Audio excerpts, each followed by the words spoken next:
In this issue of Real Magic magazine, John Lubbock gets a tour of master illusion designer John Gaughan's workshop. John, over here, this is a reproduction of Robert Houdin's orange tree. And as you can see, it's not that big, but you borrow a handkerchief and you borrow a ring and maybe a dollar bill and put them all together.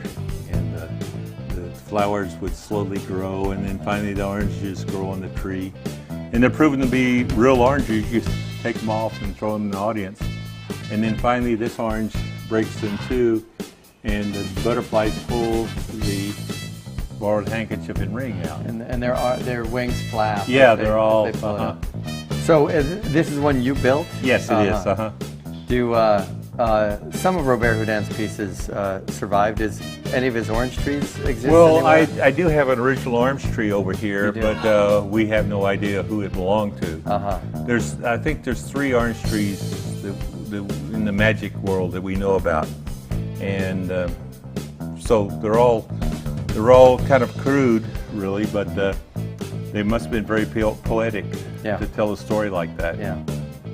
So this orange tree is actually one that belonged to or was built by Robert Houdin, correct? Well, this is an orange tree from that period. Okay. I mean, it's not signed, and we don't know, but naturally you think it could be.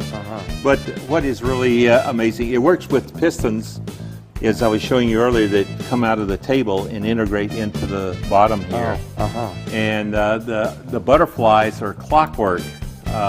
Here's this little clockwork mechanism. So look at that mechanism. Isn't that beautiful? Doc Eason teaches Cosmo a clever trick with 2 corks. Cosmo, the idea is very simple. You hold the corks in the crotch, pardon the expression, of my thumbs, just like so. Got it? Okay. And all you do then is to turn your hands like so, and then put them together, grab the corks, and then take them apart. Very simple. Kainoa Harbottle shares a vanish from perhaps his most important book on magic, his notebook. Garrett Thomas discusses the importance of procedures to the construction of your tricks. And Bill Wish shows us Slidini's fork routine. Of course, we've got 3 tricks to teach you, including a Real Magic exclusive, Jeff Brace's Light Flight. Gimmick included. Perfect. So I got a lighter, and does anyone else have a lighter that I could borrow? Yeah, I got one. You got one? Awesome. I will take that. Perfect. So now we have some lighters. Do you know how you know these are Bic lighters? It says Bic. Smart. We're going to try this. Nate, can you hold out your hand flat? I'm going to give you the lighter. Squeeze it as tight as you can, and we're going to use this one. Now each Bic lighter has 2 logos, one that's closest to the floor and one that's closest to the sky. Can you pick one? The sky. The sky. Watch that logo right here with a totally empty hand. Say, come over here. And I just pop it out. So now there's just one.